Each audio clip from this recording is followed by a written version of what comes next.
क्या माहौल है इधर? माहौल अच्छा है। किसके लिए? ओबीसी के लिए। ओवैसी के लिए? क्या बात कर रहे हैं? पूरा ओबीसी का लड़ है यहाँ। आरजेडी की बात यहाँ लोग कर रहे हैं।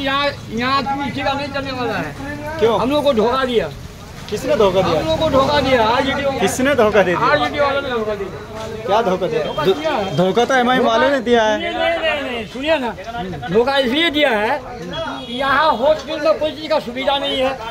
हाँ, ब्लॉक में कोई चीज का ये नहीं है। बहुत मनमानी हो रहा है। अफसरशाही बहुत है यहाँ। देखने वाला पूछने वाला कोई नहीं है।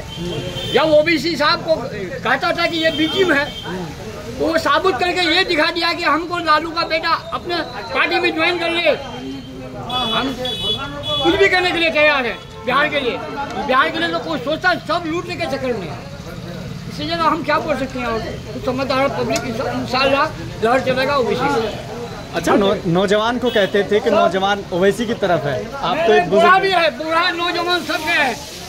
बड़े जो साहब अपने आप को जो बोलता है कि हम लोग पैसा वाला है, पढ़े लिखे हैं, विद्वान है, वो देगा आरजेडी को।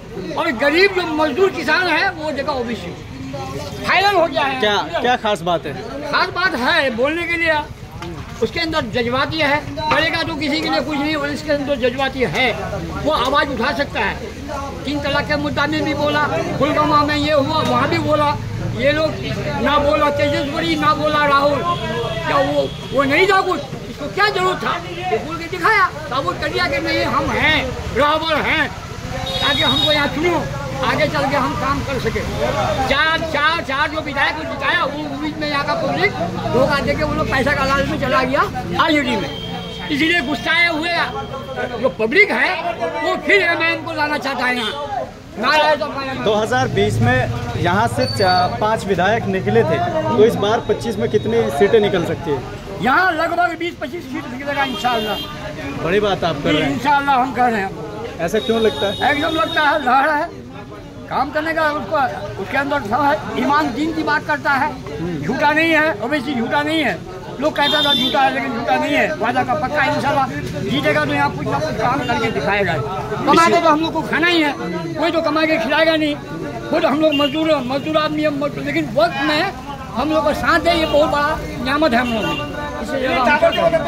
अभी हम बात कर रहे थे कई लोगों से, तो कह रहे थे कि हर पार्टी मुसलमानों का वोट बैंक समझती है।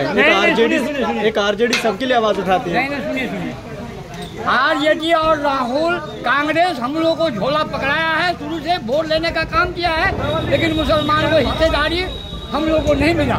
कोई रहनुमा हम लोगों का नहीं है मुसलमान के अंदर। मुसलमान का रहनुमा हम लोग का होना चाहिए। हम लोग के हक के लिए लड़ाई होना चाहिए। तेजस्वी यादव ने कहा था कि आप हमारी सरकार बनाइए। सिर्फ झूठ बोलता है, झूठ के अलावा उसके यहाँ कुछ नहीं है। वो सिर्फ वोट लेने के लिए मुसलमान को इधर से उधर करता है, लेकिन जब बारी आता है हिस्सेदारी का, बच्चा हमको नहीं मालूम किसको जहाँ लड़ना है। क्या हिस्सेदारी आपको चाहिए? हिस्सेदारी चाहिए। सदन में हम लोग को बोलने के लिए चाहिए। मांग दीजिए, डिमांड दीजिए, क्योंकि सीमांचल में कुछ हो नहीं रहा है। यहाँ किसी का कोई सुनने वाला है नहीं, इसलिए वो मांग रहा है ओबीसी के हमको, ताकि वहाँ का पब्लिक के लिए कुछ काम कर सके। लेकिन क्या हिस्सेदारी एमआईएम दे पाएगी? इंशाल्लाह देगी। इंशाल्लाह जीतने के बाद ही दिखाएगा रंग। इंशाल्लाह रंग दिखाएगा।